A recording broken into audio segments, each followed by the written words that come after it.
T-Dog, J-Boy, and me, I'm Lugs. Our pride and joy is pumping our mugs. Be careful, kids, it could get rough. We're flipping our lids on sports and other stuff.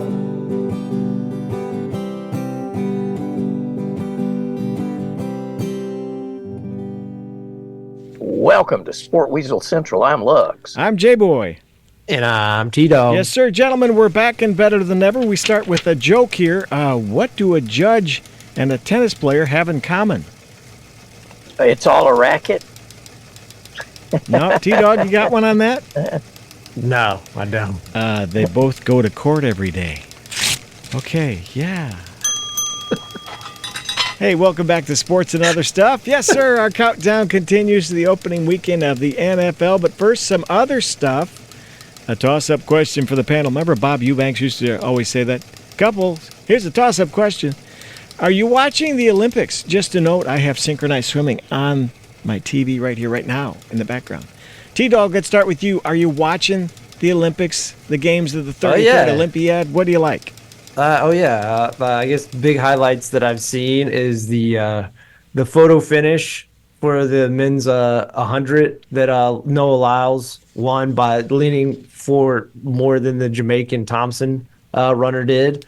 Kate Ledecky, just toasting everyone in the 1500, winning by 10 seconds.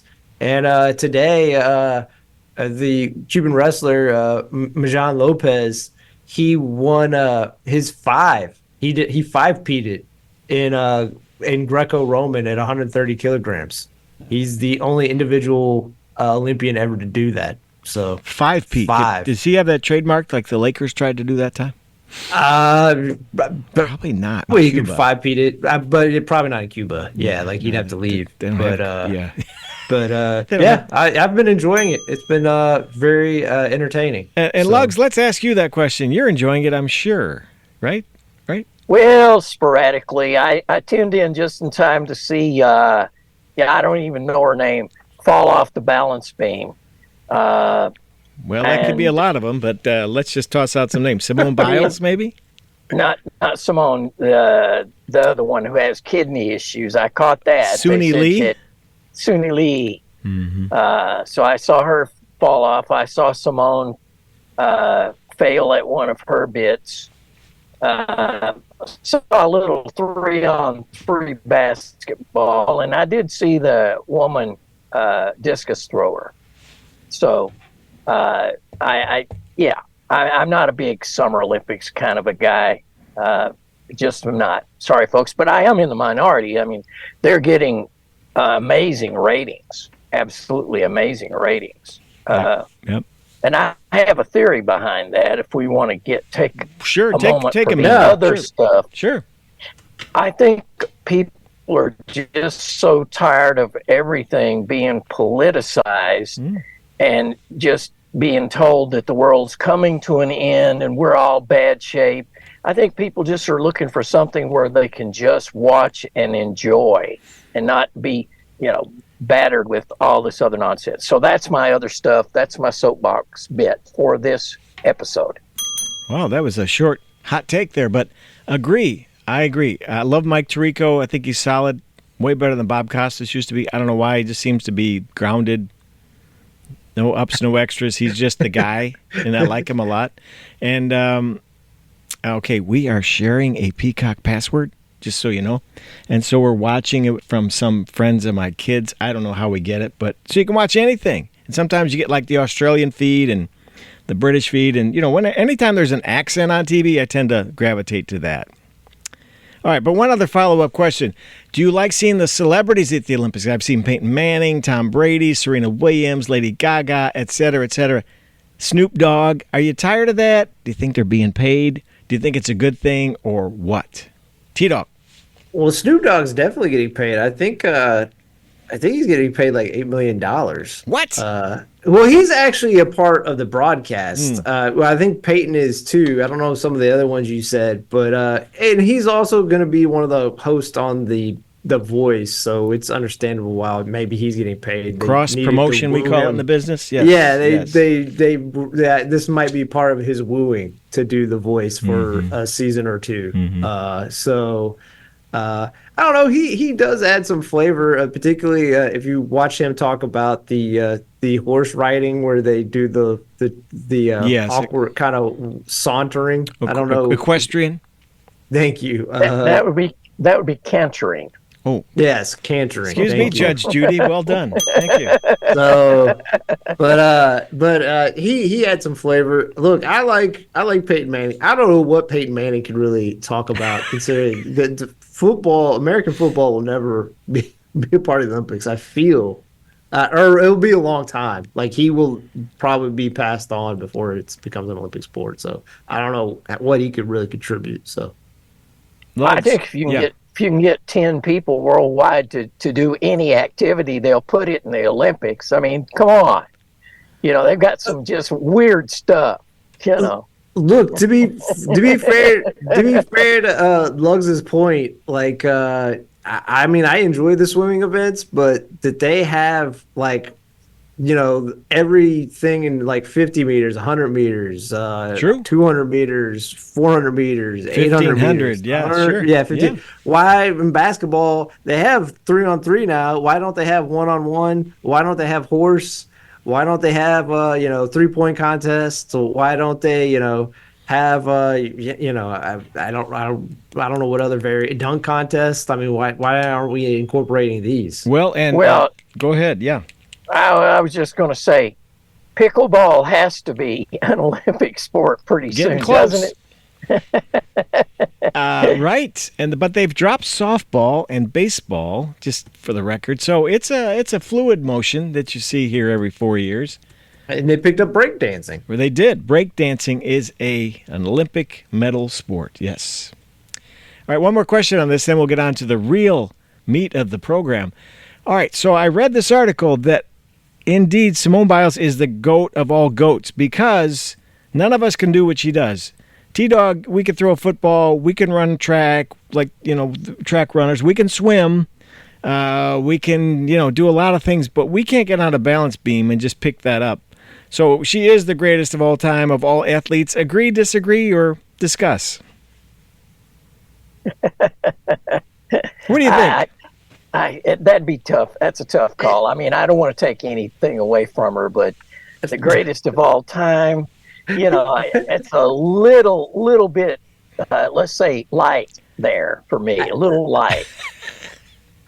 I'm gonna dodge this question where you're gonna drop into like she's the greatest gymnast of all time. I don't know if you can say any Olympians above any other Olympian because they all do something. You're right. I can't get on a balance beam, but I can't run a sub 4 but you can run mile. I can run, but I mean, yeah, you're right. I can't do a balance beam, but that just means most people don't have the ability to spring overhead. There's a decent amount of people that do that. I mean, there's not a lot of people that can, maybe lift 600 pounds. So just because I can lift weight doesn't mean, like what they do is not as significant as what Simone Biles does. So. But T-Dog, I always will maintain you look good in tights. So that's one of the things that really matters. With that topic, that leads me to move on with our opening salvo. Get off of that. The other stuff section is now closed. Let's get on with what we came here to talk about tonight. We focus on the AFC West. Can the Chiefs win 3 Super Bowls in a row? It's a division with lots of changes, and we're here to give you all the answers. To recap, here's how they finished last year. Chiefs 11-6, and yes, mowed through the playoffs and won the Super Bowl. Raiders second place 8-9, Broncos 8-9, and the lowly Chargers at 5-12. So, Lugs, let's start there. Who do you like in this division to bring up the rear, shall we say, in 4th place? I'm going to go with the Las Vegas Raiders. I mean, they fired Josh McDaniels, their head coach, and they played better for the new head coach, Antonio Pierce, but they just have issues at quarterback. I mean, are they going to go with Aiden O'Connell, who has absolutely no experience, or will they throw my favorite crazy Gardner Minshew in there? A little side story: Gardner Minshew wanted to get redshirt his last season, so he took a hammer and hammered his hand to try to break it, so he'd have a medical, so he wouldn't have to play in the last game. Medical. I gotta, that's either crazy or absolutely crazily committed. Anyway, I didn't know that.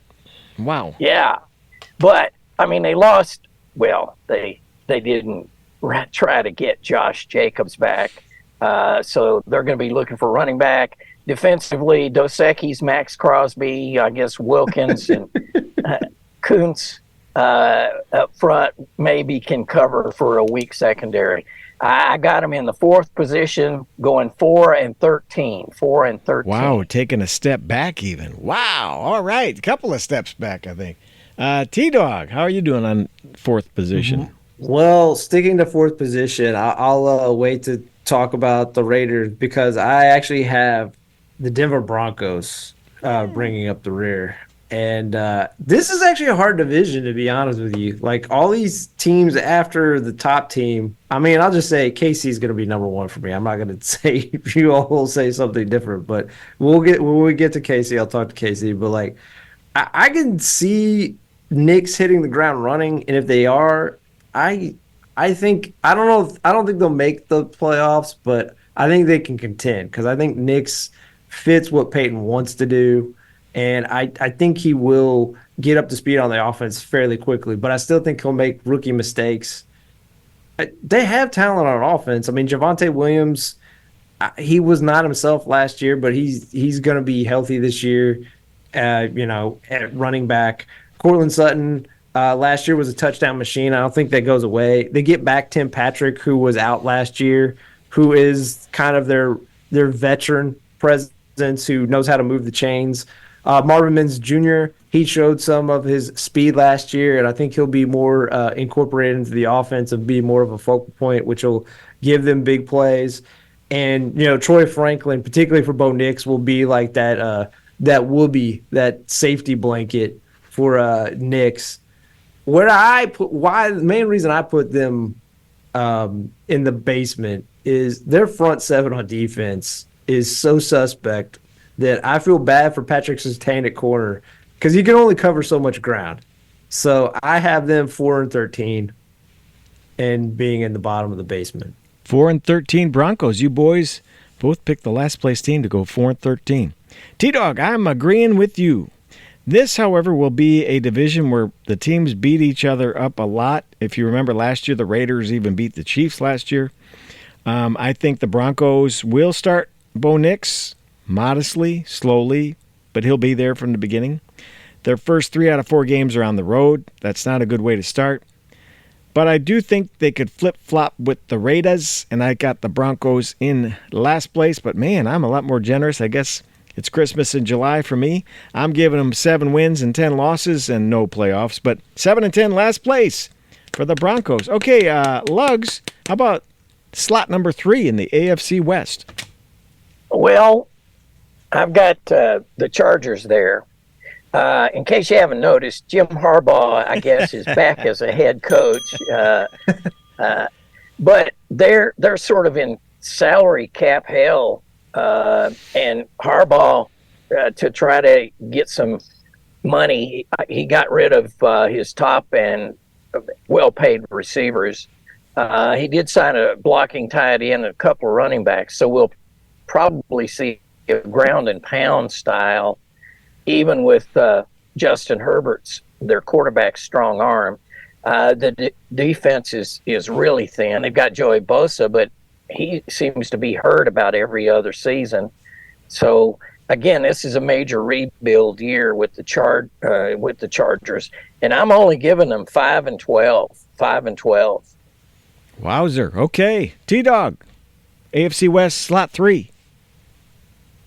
This is a great one because we all have them shuffled different ways. I have the Raiders actually in third spot, and mainly the over. I think just overall the talent is better than the Broncos. That's the main reason why. I will give that coaching edge to Peyton over Pierce. Not to say Pierce maybe didn't show some flashes, but Peyton does have a track record and did win a Super Bowl. But mainly the combination of Max Crosby and the free agent signing Christian Wilkins, they're just going to wreck game plans on a weekly basis, and that's I think those two alone are going to get them 3 wins on the combination of, because they both can stop the run and both of them can get to the quarterback, and I think that'll allow them to squeak some out. And then on top of it, Robert Spillane, who they picked up from the Pittsburgh Steelers at linebacker, he was a revelation last year for them. And like I said, overall, their talent on defense, while not known after Max Crosby and Christian Wilkins, kind of underrated. And they were the main key cog to why they finished strong on offense. Then you look at their skill positions. Devontae Adams is, even though he's getting close to the midnight, he's still a talented wide receiver. Jacoby Myers is a good number 2, solid hand wide receiver. And there are 2 young tight ends, Michael Mayer and Brock Bowers particularly, gives them some particular interesting mismatches that are going to they're very going to be unique to them and going to cause some trouble with defenses they play against. I do agree with Luggs. The main reason why I have them lower than my top 2 teams is their quarterback. And I do think they should go with Aiden O'Connell. It's not that I don't like Gardner Minshew. I just feel we know what the ceiling of Gardner Minshew is, and that might be wrong, but I think still Aiden O'Connell, I think both of them probably max out at being high-end backups, which hopefully is a compliment. I know they wouldn't take it that way, which is understandable, but Aiden O'Connell, we don't know if that's the ceiling.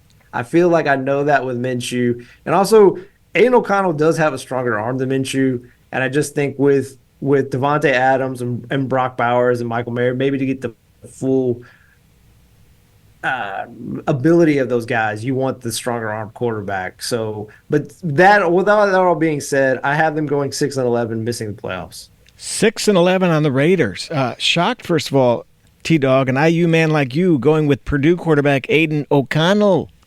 Wow. We throwing him some love, or what happened there? Did you get I get a flat tire in West Lafayette, or what just went down? Yes, he did help me out. To get me across back home. But I think he's talented. Now, to be fair to kind of how Luggs talked about him, is he gonna ever be a top end starter? I don't think so, but I think he's a solid hand. I think his ceiling is possibly higher than Minshew, and I actually like Minshew. I'm not gonna hate on either one of these guys. So, all right, I'm gonna agree with you and not Luggs. I'm going Raiders in third place, and here's why. Antonio Pierce is solid, great choice, new coach. Love this plan. Manageable schedule this year. It's not horrific, and all the things you mentioned, Myers, Adams. Luggs mentioned Max Crosby. He's all world, and he just looks mean as hell, so that's always good for like a touchdown, I think. And then finally, we all love Minshew, man, the stash with panache, and I think he'll be your guy. I think he'll raise his ceiling. I think all the things lined up for him, so I got them going, 8-9. Like, generous. I'm very generous with Raiders, unlike you guys. Yeah, 8-9 in third place. So there you go on that. Second place, Luggs, what do you got in the AFC West? This is going to be interesting. Go ahead. Okay, well, this is a grudging number 2 for me. Again, the real question is quarterback. Can a rookie, Bo Nix, lead the offense that Sean Payton, the head coach, has put together? That's the absolute biggest question. Not a lot of talent around him at all on offense, and defense is probably even more questionable. This is a rebuild doesn't even begin to start. They should be a little better overall with being familiar with Peyton's system. but they just don't have talent. But even at that, I'm putting them in the second position. They'll break a little better than even for me. I'm making them 6-11, 6-11. For the old horses, the Broncos from the Mile High City. T-Dog, how about you? I just want to make this first observation, and I'm not even saying you're not correct on this, Lugs. So in this division in general, you're not a fan of. I mean, you don't. No, You have, oh, you go. This is like sloppy football with a capital S. I mean, these guys are just going to make some mistakes that are just nuts. I can see pick sixes all over the board. So, I will say my number 2 is the Los Angeles Chargers. Ooh. And I know I go down this hill too many times with the Chargers in believing in them. And mainly it has to do with two aspects. It comes down to the two H's, Harbaugh and Herbert. Just you look at his track record, and he's been at enough spots where the first year bounce of Harbaugh is real. Now, you kind of saw with the 49ers, he does sometimes end up, wearing out his welcome. Now, I'm not going to say he's going to, Trent Baalke also is a very unique GM in that I don't think he's easy to get along with either. So who knows? But I think Harbaugh will establish that identity like he does everywhere, where they're going to be physically tougher than a lot of their opponents because they're going to focus on bludgeoning the team with the run, like Lug said, and they're going to be brick walling rushing attacks. And Herbert, even though I know they're going to be running the ball a lot, still, when Lamar won his MVP his first time, it was under the offensive. It was under Greg Roman, who is the offensive coordinator, and he threw 36 touchdowns. And I like Lamar a lot. I think, as a thrower, Herbert as good as Lamar, if not better. And if you be fair to Lamar too, when he won that MVP, who was their best wide receiver? They didn't have like a marquee wide receiver that year. So that being said, Herbert already has plantar fascia, which he's going to have to deal with the whole year. So that's a problem. But I think with how they're going to run the ball, still that'll take stresses off him, that he doesn't have to be everything like he had to the last few years. And I know their receivers aren't big names, but Josh Palmer has been a solid contributor the last 2 years. And I think, he'll step into his role of being good. He's not going to be Keenan Allen. He's not going to be Mike Williams, who, even to be fair to Mike Williams, I like him, but he was never healthy. So, and then Lad McConkey out of Georgia, I think he's going to give them, some speed and some burst, and he'll probably be used in the slot a lot. And DJ Chark, he's a deep threat, and he'll keep defenses honest so that they don't just stack the boxes against them. And, Quentin Johnston, he's maybe never going to live up to his first-round draft pick, but I think they're going to be smarter about using him than the last coaching regime, in that they're going to use him as a gadget guy than get anything out of him.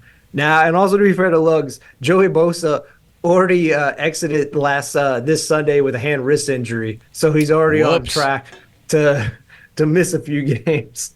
But, yeah, they have Khalil Mack and Joey Bosa, and again, kind of like they're close to midnight, but I still think they got a little gas left in the tank. I have them. I'm begrudgingly, because I have to have 7 teams make the playoffs. I begrudgingly have them going 10-7, making the playoffs. I don't feel great about it. I will admit, I do not feel great about it. Wow. All right, 10-7 for the Chargers.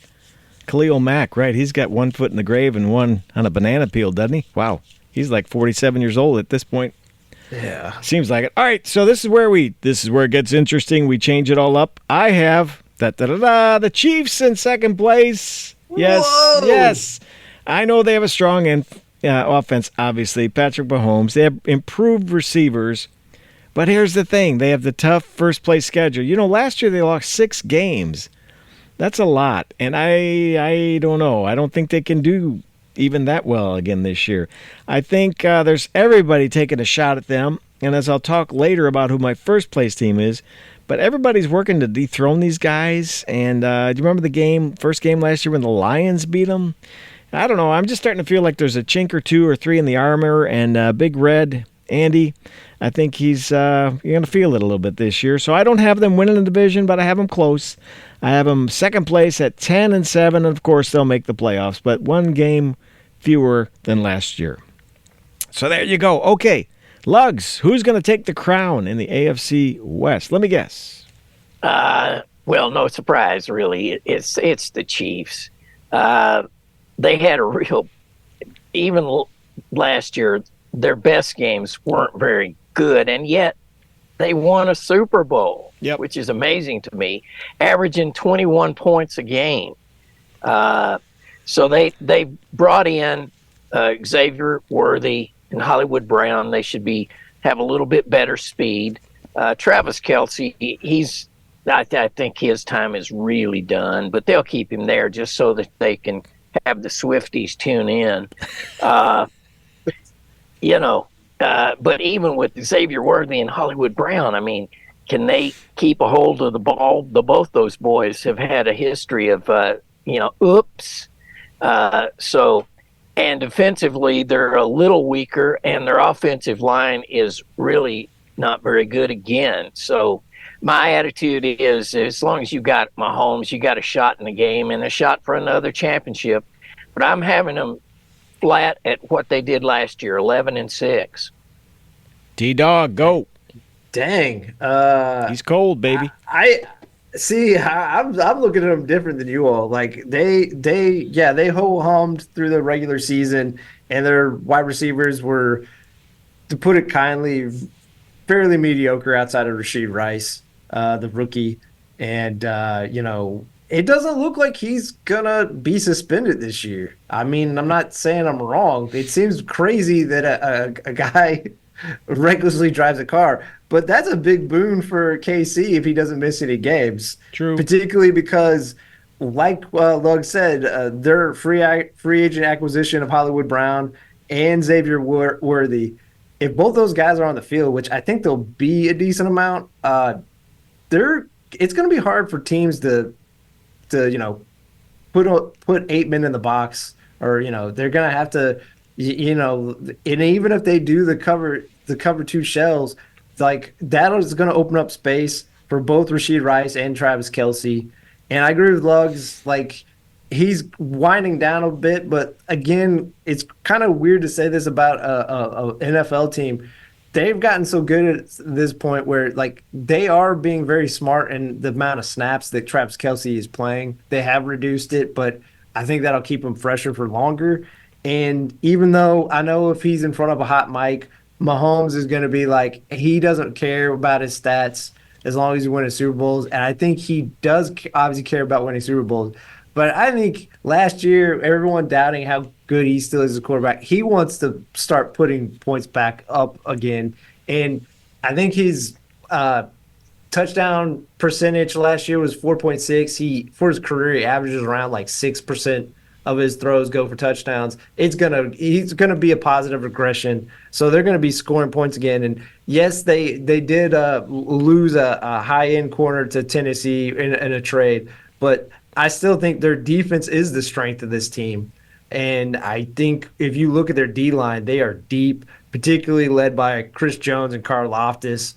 I think even though they've won two, I still think they're hungry and they understand like what they need to do to achieve. I have them going 13-4 and winning the division. 13-4. Wow, that's a huge uptake. Okay, let's get to the bottom of this. This is where I differ from you fellas, and mark the tape. Chargers coach Jim Harbaugh will be coach of the year. All he does is win. All he does is win, no matter the zip code. And get this, here's my hot take, and I'll leave it at this because we're going to be short on time. Harbaugh will trade Justin Herbert for J.J. McCarthy from the Vikings so they can reunite like they were at Michigan, and they'll go on to win the division playing the Harbaugh way. That's what I'm saying. I've got them going a little bit better than one game better than Chiefs, but winning the division, it's an eke-out year. They'll go 11-6 and take the crown, and Harbaugh, coach of the year. Chargers, playoffs, they'll get bumped out, but nonetheless, winning the division. That's it. Wow. That's it. Coach of the year right there, baby. Okay, that's what we know. So we got that locked up. The AFC West, the season's coming fast, and we got to get some others in later in these other shows. But that's it. Yeah. Well, you go. I was just going to say my favorite story of the week involves Harbaugh a little bit. The guy who's accused of stealing signals, Connor Stallions, is still being investigated. But my favorite is he got on the sidelines with a bench pass, and he put down his name as Patty O. Furniture. Oh, Patty my O. man. Furniture. Goes with the oldest joke in the book. Oh. And he was in a bad mustache. And he looked like a bad Mike Ditka from SNL. You know, one of those dub bears. Bears. It was. I just love that story. Patio Furniture. So, we're going to run tight on time. Lugs, do you have an abbreviated or a version of sports of yesteryear you can hit us up with? Sure. I'll bust right through that sucker. Go for it. You got it. Go. All right. 1936, American athlete Forrest Towns runs world record 4.1 in the 100-meter hurdles semifinals at the Berlin Olympics. He later can't match that time, but he wins the gold medal. 1948, 17-year-old Bob Mathias scores 7,139 points to take the decathlon in the London Olympics. 1963, NBA franchise changes name. Philadelphia goes from the Nationals to the 76ers. 1983, first NFL exhibition game in Europe. Vikings beat the Cardinals 28-10 at Wembley Stadium. And finally, 1992, the U.S. track team sweeps the medals in the long jump at Barcelona. Carl Lewis wins gold with 28 feet, 5.5 inches. That's it for sports of yesteryear. Thank you, Lugs. Yes, multiple overseas games this year in the NFL season. That's going to be exciting. All right, final thoughts on the broadcast today? Anything, fellas? That's it for me. That is it for me as well. One thing, Lugs, you and I, R.I.P., a friend of ours, George Hulcher, passed away, a longtime former station manager and executive producer at WHAS-TV, one of the nicest guys you'd ever meet. Once told to me, if your daughter had a flat tire and one guy came by to help, you'd want George to be that guy. Lugs, you worked with him. Yeah, I mean, he had one of my favorite lines of all time. We had a general manager that was one of those cranky ones, and George says, "That's a man that won't take yes for an answer." I just love that line. So that was my man. He also always said about this one particular person, and you know who I'm talking about, it says, well, Dan talks until he has something to say. That was also one of my favorites. Okay, 2 minutes left. Anything else, T-Dog? Ice cream stories, summertime fun, nothing? Ice cream stories? I don't know. I know that the Lugs is our maven at being able to talk ice cream places into mixing flavors for them. So is there any new flavors, Lugs, that you've been concocting? I actually did mint and banana. I did a mint and banana malt. Wouldn't recommend it, but it was refreshing. That's a great way to end sports and other stuff. Brought to you in part by Austin Chiropractic, reminding you to remember the 5 most dangerous words. Maybe it will go away. Stop in and ask for our guy. He's there tonight. What's that guy's name? I forget. Fish. Yeah. This week, Fish is celebrating the Internet's 33rd birthday. That's right, 1991 computer scientist Tim Berners-Lee releases the files describing his idea for the World Wide Web and debuts www as a publicly available service. To mark the occasion, Fish is hosting a preliminary tournament for the League of Legends World Championship. Come on down this Saturday at 1 p.m. and apply your skills in Helldivers 2, Dragon's Dogma 2, and Elden Ring Shadow of Erdtree.